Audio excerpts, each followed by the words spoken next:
نہیں ہے نو امید اقبال اپنی کشت ویراں سے، ذرا نم ہو تو یہ مٹی بہت زرخیز ہے ساقی۔ اب ہمارے جو مہمان ہیں مقرر، وہ چیف گیسٹ کی حیثیت سے آج تشریف رکھتے ہیں۔ میری مراد جناب کے رحمان صاحب سے ہے۔ آپ فارمر یونین منسٹر ہیں، اور چونکہ ہم ایک تعلیمی ادارے میں ابھی بیٹھے ہیں، اس لیے میں یہ بھی بتاتا چلوں کہ کے آر رحمان صاحب ریاست کرناٹک کے پہلے چارٹرڈ اکاؤنٹنٹ ہیں۔ تو میں دعوت سخن دیتا ہوں جناب کے آر رحمان صاحب۔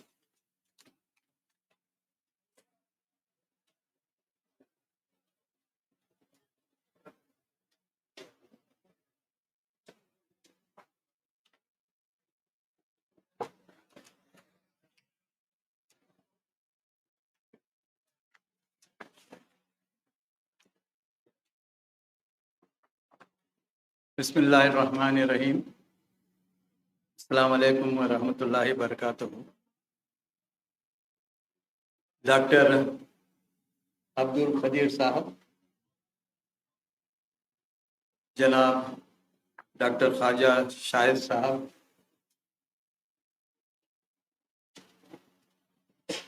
جناب سید اکمل رضوی صاحب،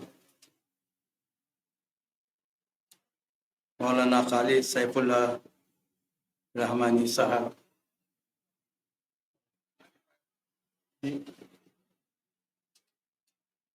اور اسٹیج پہ تشریف فرما معزز حاضرین، اور اس کانفرنس میں شرکت کرنے کے لیے ملک کے کونے کونے سے اس جو موضوع آج کے کانفرنس پہ بحث ہو رہی ہے، جس پہ چرچا ہو رہی ہے، وہ زکوٰۃ اور اوقاف۔ آپ نے اب تک اس موضوع پر مقررین کی بات سنی، اور زکوٰۃ اور اوقاف کے الگ الگ پہلوؤں پر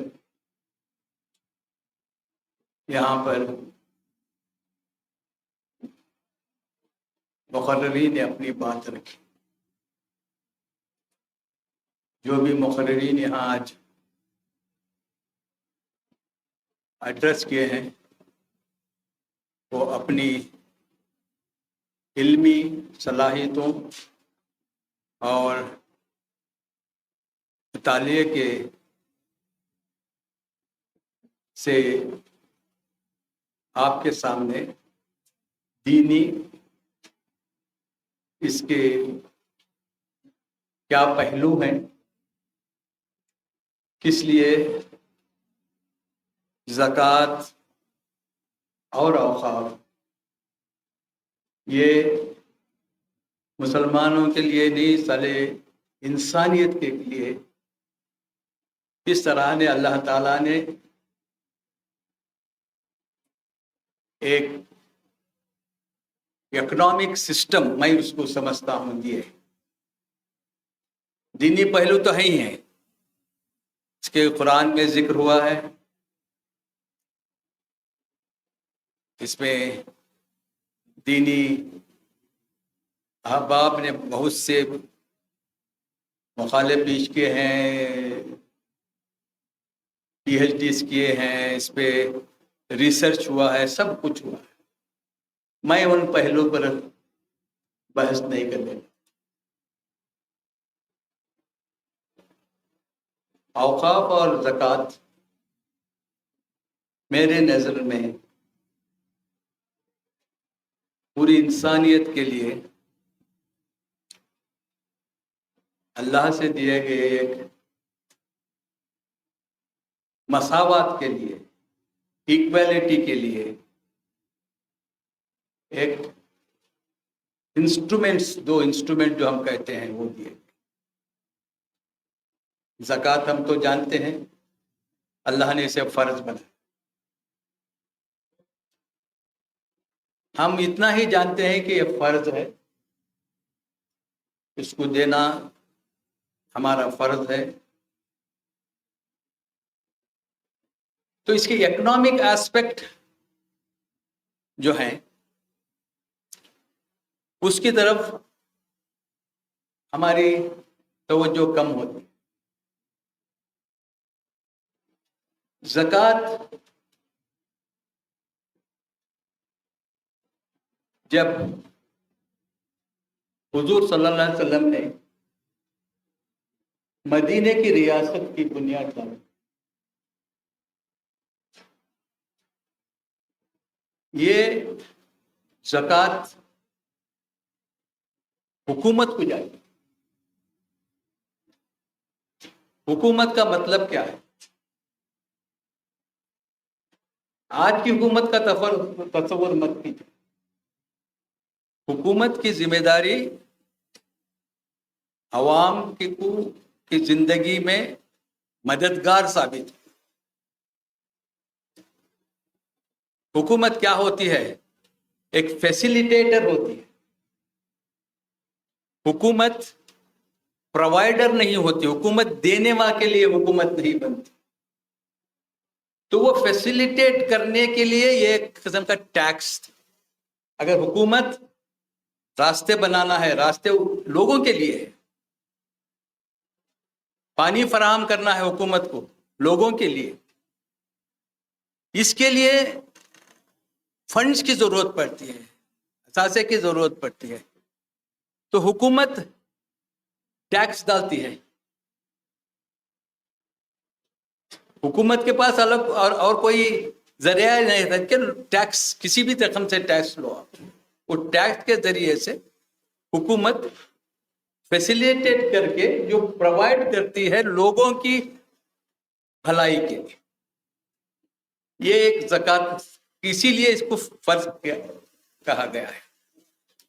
جہاں تک اس کے ساتھ ایک اور آسپیکٹ کو ہم نے بھول گیا ہے، صدقہ.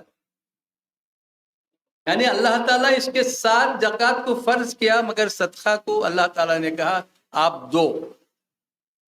اللہ کی راہ میں جو آپ کے پاس ایکسس ہے اس کو دو. یعنی دینے کی فطرت اللہ تعالیٰ نے، اللہ کی فطرت ہے نا دینے کی فطرت.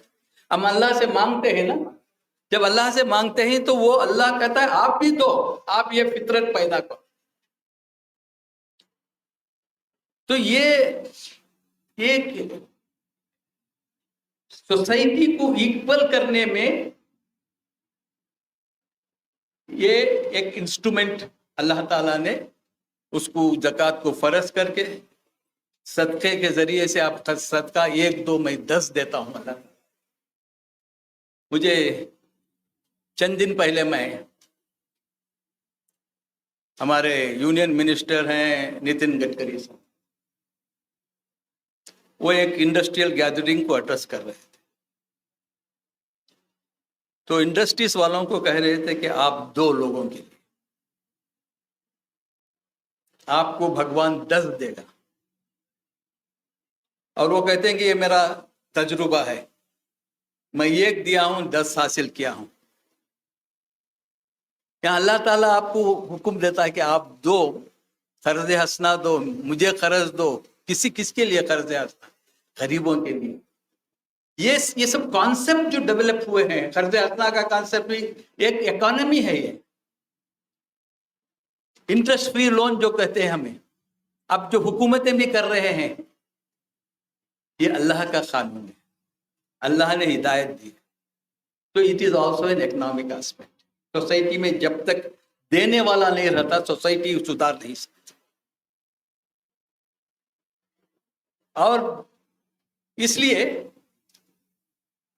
دینے کی فطرت پیدا کر وہی قوم جو قوم دینے کی فطرت پیدا کرتے ہیں اس کی سماج میں سوسائٹی میں عزت ہوتی ہے. اب ہم ڈسکریمنیشن کی بات کرتے ہیں اور مسلمانوں کے ساتھ امتیاز بڑھتا جا رہا ہے. کچھ کرتے نہیں کرتے ہمارے ساتھ نیگیٹیوٹی ہمارے میں ڈیولپ ہو رہی ہے. کیوں کہ ہم دینے والے نہیں بنے. سوسائٹی میں ہماری عزت نہیں ہے. ہماری ضرورت سوسائٹی کو آج نہیں ہے. یاد رکھ لیجئے. اب جو بھی ہم کر لیجیے آج ہماری ضرورت سوسائٹی کو محسوس جب تک آپ ہماری ضرورت کو محسوس نہیں کریں گے آپ یہی احساس کرتے رہیں گے. ہمارے کمتری کا احساس سے کمتری پیدا ہو گئی ہے قوم میں. ہم امپلائمنٹ کریٹ نہیں کر رہے ہیں. ہم کسی کو نوکری دے نہیں سکتے. ہم نوکری پوچھتے ہیں. ہر وقت نوکری پوچھتے ہیں. ہم تعلیم دے نہیں سکتے کیونکہ خود ہمارے میں تعلیم کی کمی ہے. آپ غور کیجئے کہ آج 20 کروڑ مسلمان ہمارا پارٹیسپیشن کیا ہے جو پرووائڈر ہونا چاہیے, دینے کی طاقت رکھنا چاہیے جس سے ہمیں سماج عزت کرے. حکومت کچھ کرے یا نہ کرے سماج عزت. آج کل آپ دینے والے ہو. ایک آپ کے پاس انڈسٹری ہے یا آپ کے پاس ایک ایجوکیشن انسٹیٹیوشن ہے اور آپ کچھ دے سکتے ہیں سوسائٹی کو, تبھی آپ کی عزت ہوگی سوسائٹی میں. وہ کتنا بھی کمیونل ہو آدمی, اس کو میرے سے کچھ حاصل کرنا ہے تو میں اس کی عزت کرتا ہوں. وہ میری عزت کرتا ہے, اوبھگت کرتا ہے, تعریف کرتا ہے. آج ہندوستان کے مسلمانوں کا سب سے بڑا مسئلہ یہی ہے کہ ہم کچھ بھی سماج کو نہیں دے رہے. آج آپ غور کیجئے کہ انڈین اکانومی 3 ٹریلین کی اکانومی. یہ 3 ٹریلین کی اکانومی میں ہمارا کیا رول ہے؟ ہم کتنے کارپوریٹس دیے ہیں اس ملک کو؟ ہم کتنے ہاسپٹلز اسٹیبلش کیے ہیں لوگوں کی سہولت کے لیے؟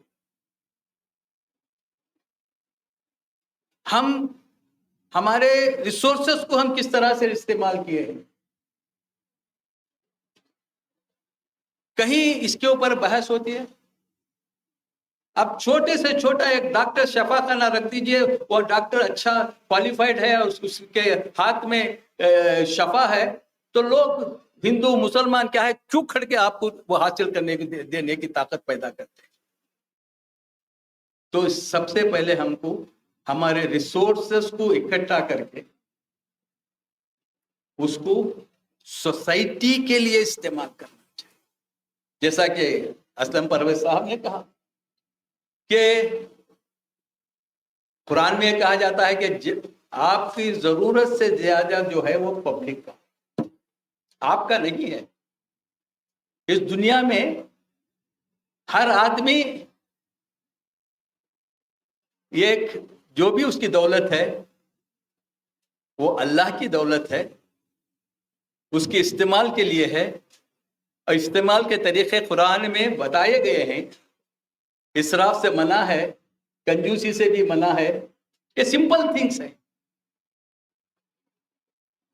اگر کنجوسی کرا تو ایکسپینڈیچر نہیں ہوتا, جیسا کہ اسلم پرویز صاحب. ایکسپینڈیچر ضروری ہے سوسائٹی میں. جب تک ایکسپینڈیچر نہیں ہوتا ایکٹیویٹی نہیں ہوتی سوسائٹی میں. That is why interest is prohibited. Interest سے ایکٹیویٹی نہیں ہوتی. دینی آسپیکٹ الگ ہوں گے انٹرسٹ کے, مگر اکنامک آسپیکٹ ہے کہ انٹرسٹ سے آپ لوگوں میں وہ جذبہ to work hard, take risk, یہ نہیں ہے, یہ ختم ہو جاتا ہے. تو اس لیے آج ہم کو کانفرنسز تو بہت ہو رہے ہیں. میں شاید